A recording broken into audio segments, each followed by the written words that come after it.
Salut à tous et bienvenue à Tenerife sur la magnifique île des Canaries, une île volcanique qui ne manque pas de caractère. L'idéal pour tester cette Triumph Trident 660, la petite nouveauté bouillonnante de la firme anglaise. Alors ce qui attire l'œil tout de suite sur cette Trident, c'est cette magnifique bouille rondouillarde bien soignée, un look néo-rétro vraiment assumé, avec un feu rond à LED à fond noir qui offre un regard vraiment intéressant à la petite machine, une vraie identité, beaucoup plus marquée au niveau du réservoir qui malgré ses 14 litres de contenance est quand même assez bien shapé. On a des grips au niveau des genoux qui sont très intéressants et ce qui est vraiment sympa, c'est que même pour les grands gabarits comme moi, on n'a pas du tout les genoux qui sont au-dessus du réservoir comme d'habitude. On vient bien mettre les genoux dans l'échancrure, c'est vraiment agréable. D'ailleurs la position de pilotage est vraiment très agréable. En ce qui concerne le look, donc je continue, on a ce magnifique 3 cylindres saillant que l'on pourrait croire dérivé de la Street Triple, mais il n'en est rien. On a ici une nouvelle mécanique.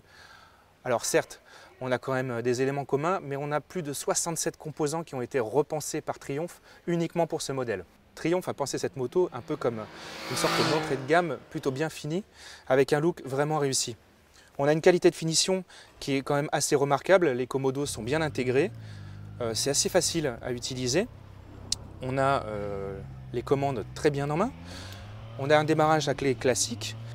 On a accès via ces commodos à l'essentiel des informations sur le bloc compteur qui est plutôt réussi, très lisible, aussi bien de jour comme de nuit.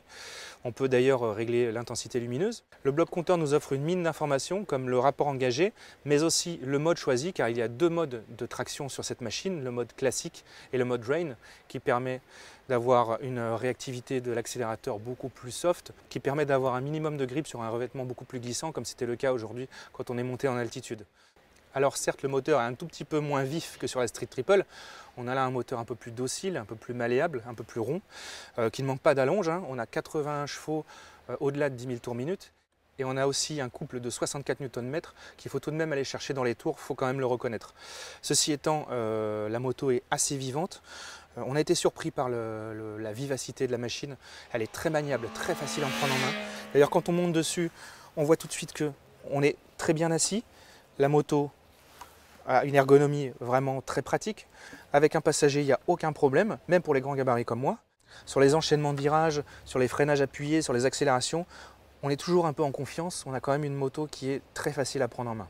On a aussi un comportement dynamique qui est assez joueur. On a une suspension assurée par Showa, entièrement réglable à l'arrière, qui a tendance à légèrement pomper quand on met la moto vraiment en contrainte, mais ce n'est pas du tout le but sur ce genre de machine. On a une fourche inversée qui encaisse plutôt bien la charge, d'autant que le freinage, lui, ne fait pas dans la demi-mesure. On a un mordant très impressionnant, ça manquerait un tout petit peu d'allonge, mais ça permet de jouer aussi sur la vivacité et la sportivité de la machine. On a pas mal de choses intéressantes, notamment en option un shifter up and down qu'on aurait aimé d'origine sur cette machine, mais il faut bien comprendre que pour avoir un coût aussi restreint, Triumph a dû faire des choix. Et pour ne rien gâcher, Triumph a pris l'option prix réduit, ce qui risque d'en faire un vrai best-seller, puisqu'on est quand même en dessous de 8 000 € pour un modèle classique comme celui-ci. Et cela risque d'en faire un vrai best-seller, que ce soit pour les primo-accédants, comme pour ceux qui cherchent une moto agréable et jolie au quotidien.